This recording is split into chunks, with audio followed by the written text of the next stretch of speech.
Record News Rural. Oferecimento. Bradesco. Contrate crédito rural e concorra a tratores 0 km. Micro Essentials da Mosaic. MPS em grânulo único.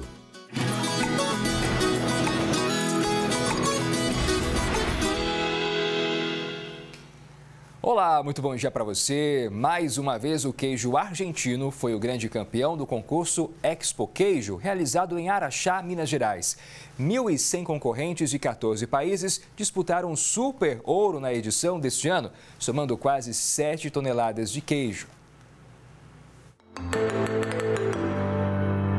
Pela segunda vez consecutiva, o argentino Maurício Coule venceu o concurso internacional de queijos artesanais com o produto Quatro Esquinas, concorrente na categoria de leite de vaca pasteurizado de casca tratada.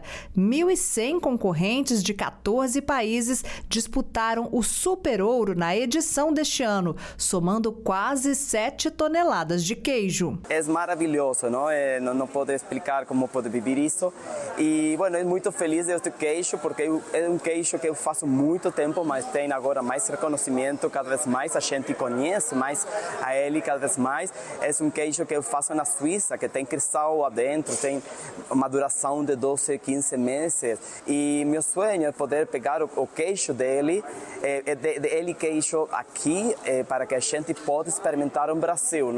Nossa queijaria é muito pequena, mas no futuro queremos fazer também exportação para que a gente possa conhecer em toda a Latinoamérica o queijo. Os produtores de Minas Gerais levaram mais da metade das medalhas de ouro, com 24 das 41 primeiras colocações. A competição tem o apoio do governo de Minas. Esse concurso de queijo, maior da América Latina, de importância fundamental para o setor, e muito feliz com os resultados. Das 41 categorias, 24 ouros vieram para Minas Gerais, mostrando a força do queijo mineiro, a qualidade do queijo que produzimos aqui. Mas mais do que isso, não está atraindo todos os parceiros. Tivemos premiações de vários países, de vários estados, mas os mineiros mantendo aqui a liderança da medalha de ouro, da qualificação, mostrando que com trabalho, com a aproximação do campo, fazendo um trabalho conjunto com a iniciativa privada, ouvindo os produtores, nós estamos conseguindo chegar lá e produzir esse queijo maravilhoso que está ganhando o mundo. O produtor Reginaldo de Tapira, na micro-região de Araxá, participa do concurso desde que registrou a queijaria. Para ele, a certificação abre caminhos e ajuda na comercialização dos queijos para todo o país. Em 2022, mesmo a gente já participou da Expo Queijo. E graças a Deus a gente já conseguiu a nossa primeira medalha de prata. E ano passado, mais uma vez, a gente conseguiu 2 medalhas de ouro e 2 medalhas de bronze ano passado. E esse ano, novamente, Deus nos permitiu mais uma vez 2 ouro e 2 bronze. A metodologia da competição foi desenvolvida pelo Instituto de Laticínios Cândido Tostes, vinculado à EPAMIG, responsável pelo treinamento dos jurados e pelo sistema de avaliação dos queijos, com base em atributos sensoriais como aspecto, cor, textura, aroma, consistência e sabor. Os queijos foram apresentados ao júri sem qualquer indicação de origem.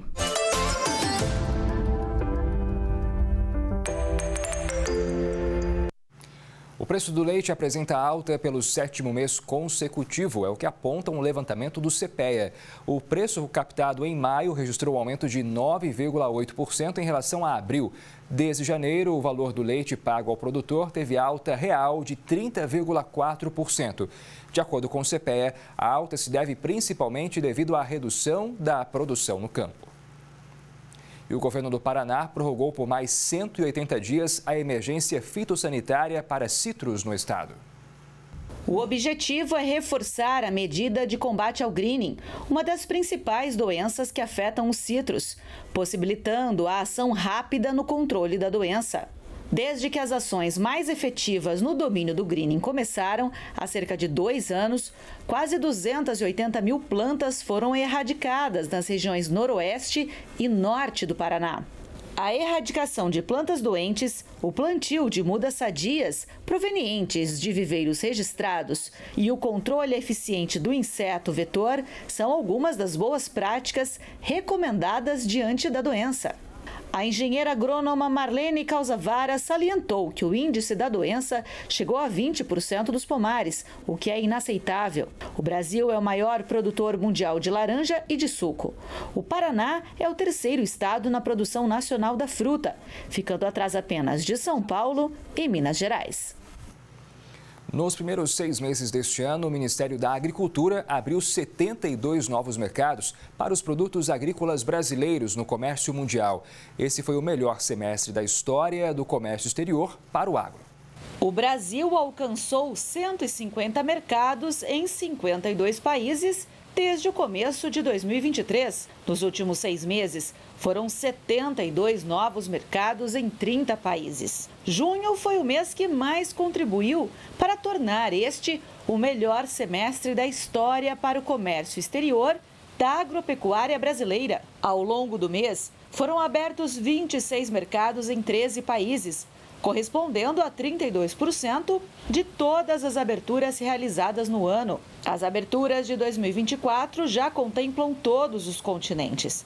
Entre os principais produtos que tiveram acordos nos requisitos sanitários e fitossanitários estão pescados de cultivo e derivados, sementes de hortaliças, suínos vivos e seus derivados, carne suína, pescados, carne verde, ovos e milho não transgênico. A expansão de mercados internacionais também tem impulsionado as exportações brasileiras, com o agronegócio representando 49,6% do total nos primeiros 5 meses deste ano, gerando 67 bilhões e 170 milhões de dólares em receita. Começou no último dia 27 o vazio sanitário da soja em Goiás. Fica proibido plantar ou manter plantas vivas de soja em qualquer fase de desenvolvimento até o dia 24 de setembro. Durante esse período, não será permitido plantar ou manter plantas vivas de soja em qualquer fase de desenvolvimento, incluindo as tigueras, que são as plantas de soja que germinam após a colheita. O vazio sanitário é uma medida essencial para a sanidade vegetal e a manutenção da alta produtividade da soja no estado. Ao eliminar as plantas hospedeiras do fungo causador da ferrugem asiática, essa medida contribui para diminuir custos na prevenção e no controle da doença, garantindo a sustentabilidade da cultura. A partir de 25 de setembro, os produtores poderão iniciar o plantio da safra 24-25, com prazo final até 2 de janeiro de 2025. O cadastro das lavouras no Sistema de Defesa Agropecuária deve ser feito até 15 dias após o término da semeadura. Pelo cadastramento, é possível identificar e orientar os produtores sobre a importância do cumprimento dos calendários, evitando prejuízos e garantindo a alta produtividade da soja no estado. Passado esse período do vazio sanitário, que encerra dia 24 de setembro, os produtores eles deverão cadastrar suas lavouras no SIDAGO. No site da Agrodefesa fica disponível o link e esse período até 15 dias após o término do calendário de semeadura, que, como eu disse, finaliza dia 2 de janeiro. Esse cadastramento ele é muito importante para que a Agrodefesa possa identificar e orientar a importância do cumprimento desses calendários e evitar, assim, prejuízos e queda de produtividade dos grãos, bem como não comprometer a produção de sementes de soja. Goiás é o terceiro maior produtor de soja do país, com mais de 17,7 milhões de toneladas cultivadas na safra 22-23, segundo dados da Companhia Nacional de Abastecimento. Esse resultado é fruto do compromisso dos produtores goianos com as boas práticas agrícolas e o cumprimento das medidas fitossanitárias. O vazio sanitário da soja é uma medida preventiva adotada em Goiás desde 2004, com resultados comprovados pela pesquisa científica. A prorrogação do calendário da soja na safra 23-24, devido às condições climáticas desfavoráveis, foi uma medida excepcional e não altera o calendário do vazio sanitário ou da semeadura na safra 24-25. Agora eu tenho um recado da Mosaic para você, produtor, que está assistindo ao Record News Rural. Como você mede o desempenho da lavoura, acompanhando a performance ao longo do ciclo. E performance de alto nível é com a Micro Essentials, o fertilizante com NPS em um único grânulo da Mosaic, que aporta na mesma aplicação nitrogênio amoniacal decisivo para o desenvolvimento das plantas, fósforo de alta solubilidade para raízes robustas e frutos cheios e 2 formas de enxofre que auxiliam na fixação do nitrogênio e são disponibilizadas conforme a necessidade das plantas.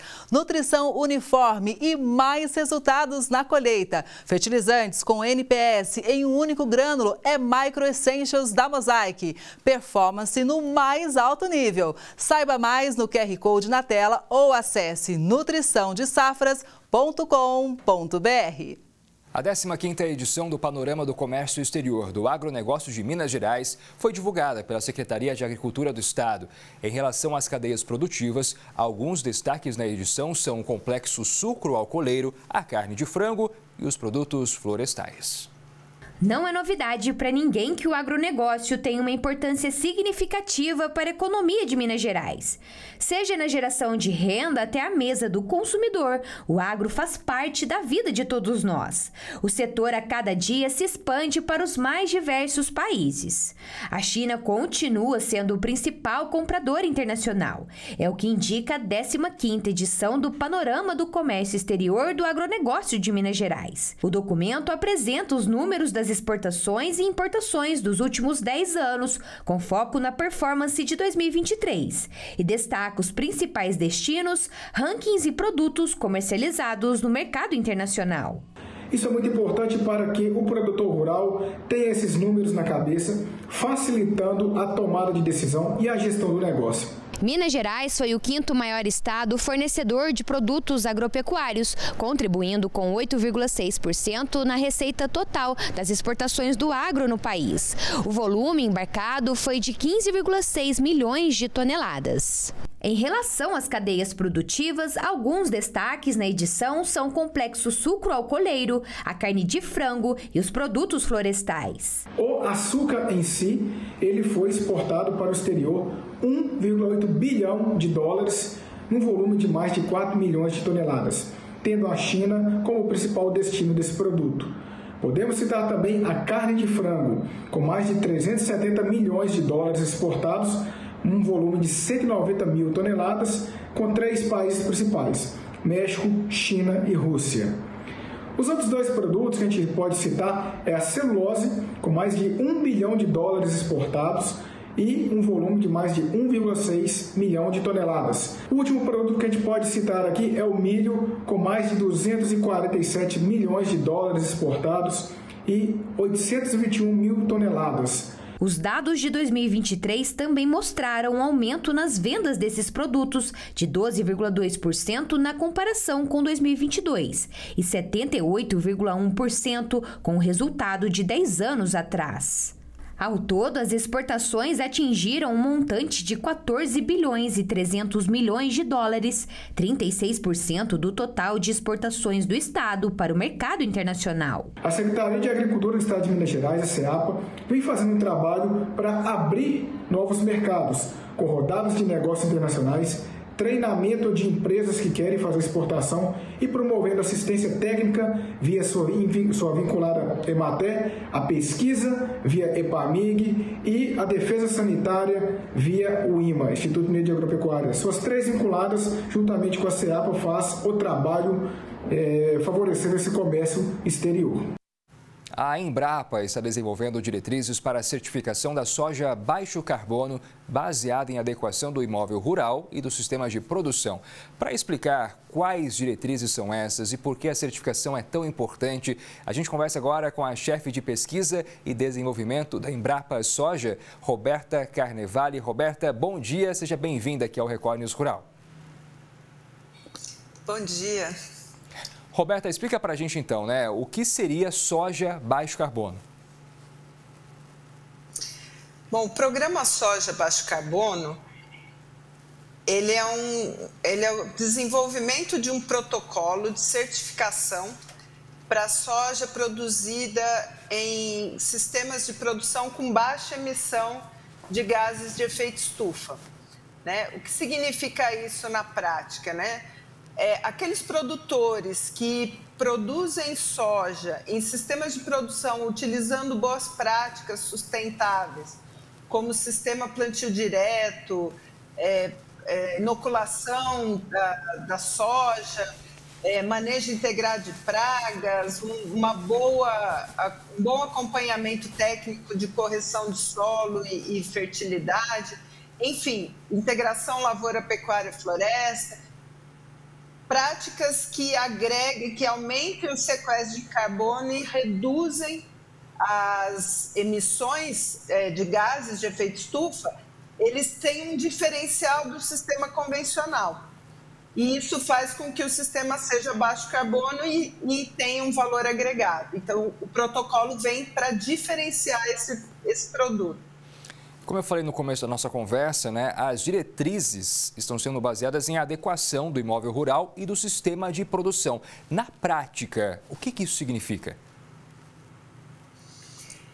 Bom, no início de tudo, o produtor precisa ter o seu imóvel com todas as exigências atendidas. Que exigências são essas, né? Ele precisa estar com o imóvel registrado, né? Ele precisa... essa propriedade não pode ter embargos ambientais. A propriedade também não pode ter nenhum tipo de relação com o trabalho escravo ou trabalho infantil, né?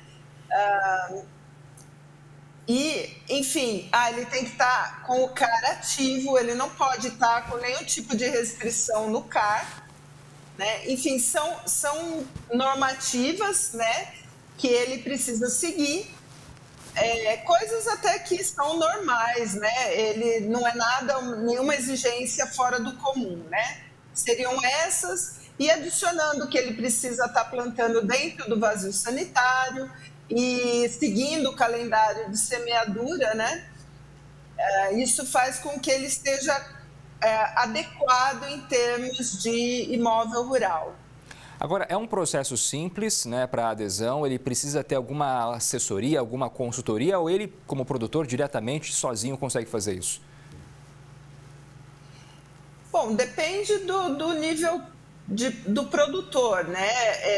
As práticas que já são conhecidas, né? Mas tem produtores que não têm acesso a essas informações, então talvez ele precise de alguma ajuda. Normalmente as fazendas já são bem tecnificadas, os produtores conhecem, né? Mas em caso dele não conhecer ou não ter a qualidade necessária, né, dentro dessas boas práticas, que ele consulte um assistente, uma assessoria técnica, né? Que com certeza esse produtor, esse técnico, ele vai ter condições de atender as demandas desse produtor. Roberta, falta alguma etapa ainda para a certificação começar a valer? Quando é que ela vai estar disponível para o produtor? Nesse momento a gente está em fase de desenvolvimento. Em 2026 vai ser o lançamento. A gente já lançou as diretrizes, que são o documento base que vai direcionar todo o protocolo.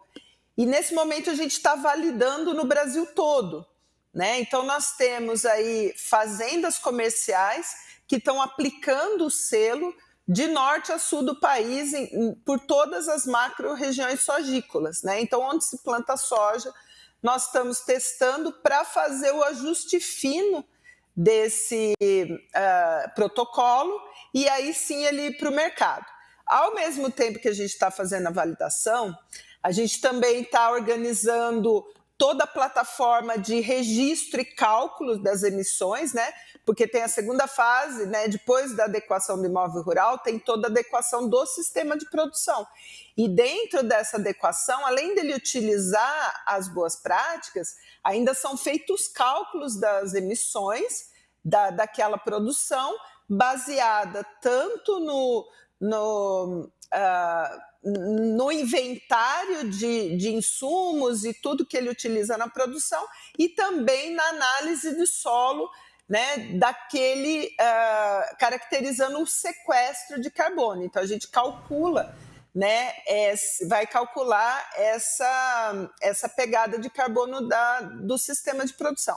Então, nós estamos trabalhando nessa plataforma e também trabalhando junto às certificadoras, bancos, né, e principais interessados, né, em termos de mercado, até para que quando o selo estiver operando, ele já tenha um reconhecimento nacional e internacional. A Embrapa pensa, Roberta, em fazer algum tipo de treinamento, por exemplo, sobre isso, diretamente com o produtor ou com os técnicos, por exemplo? Essa é uma segunda fase do programa, né? Nessa primeira fase, que finaliza em 2026, nós vamos treinar a equipe técnica das empresas que estão colaborando com o projeto, né?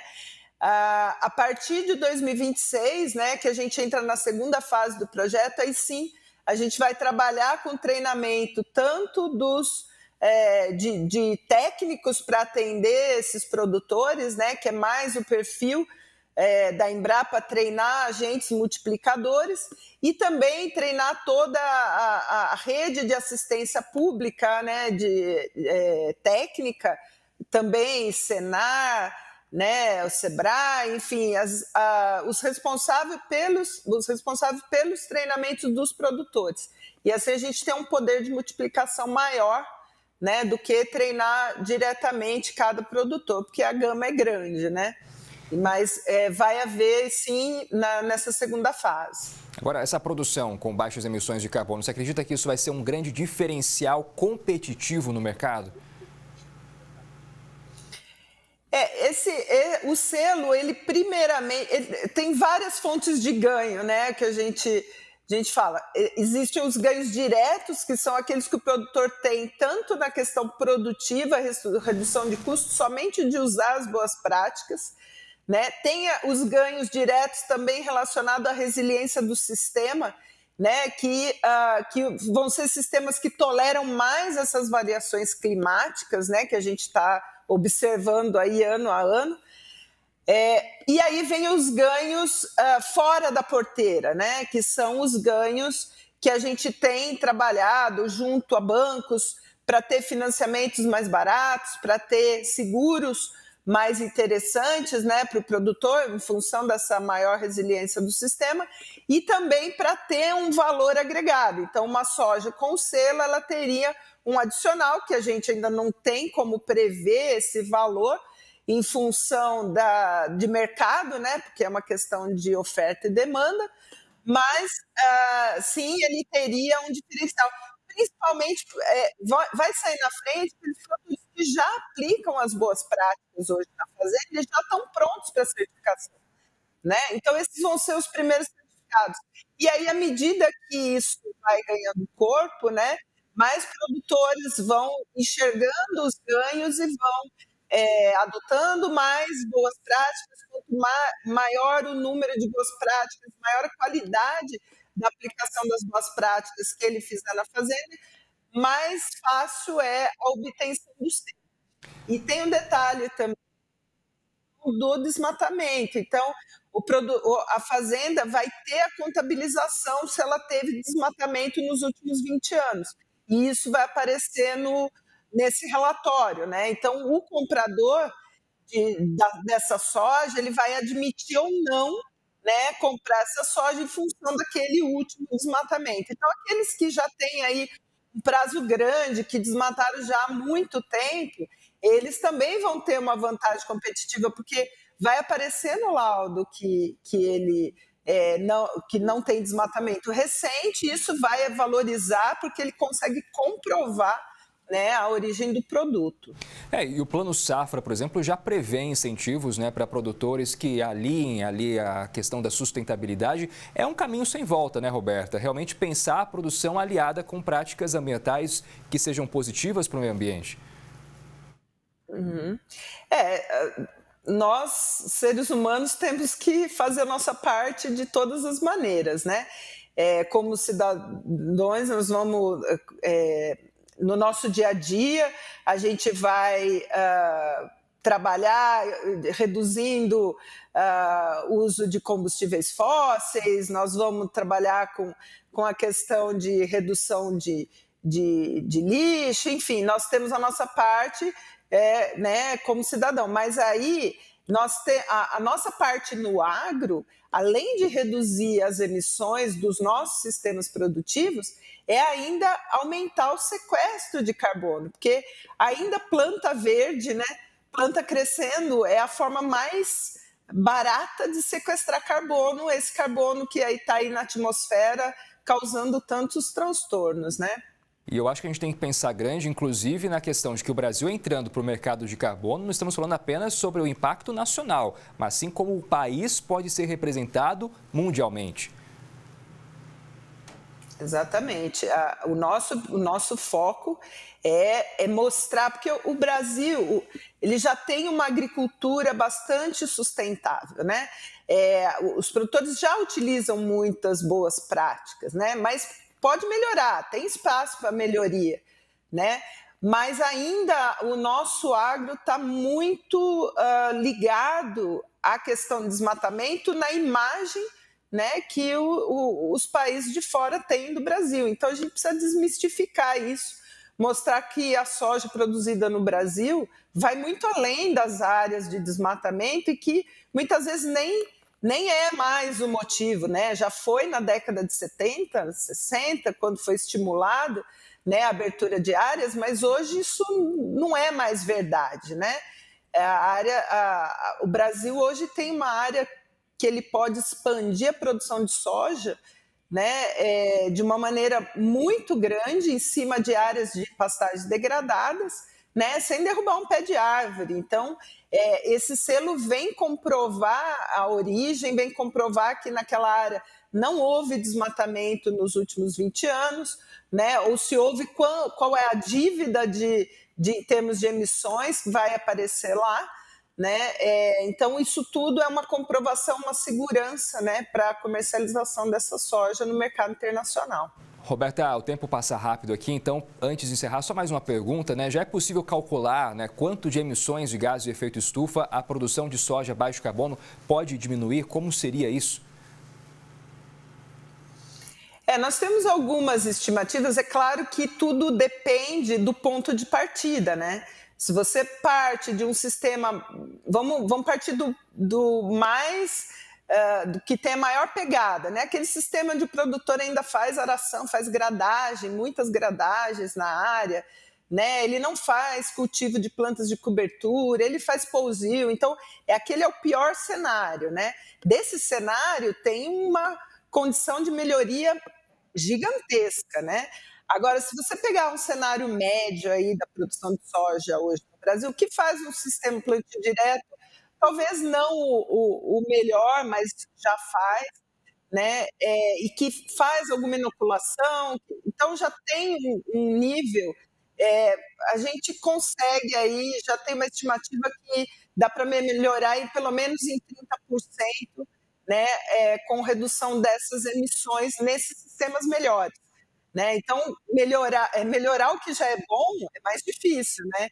Então, se a gente pensar naqueles sistemas que estão com uma emissão bem maior, então o ganho vai ser muito maior em termos de redução de emissões.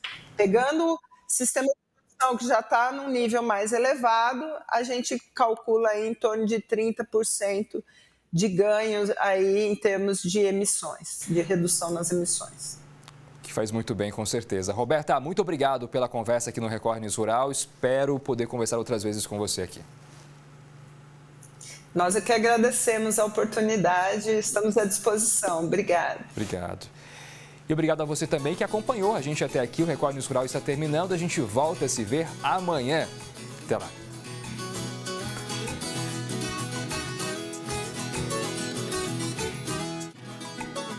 Record News Rural. Oferecimento. Bradesco. Contate crédito rural e concorra a tratores 0 km. Micro Essentials da Mosaic, MPS em grânulo único.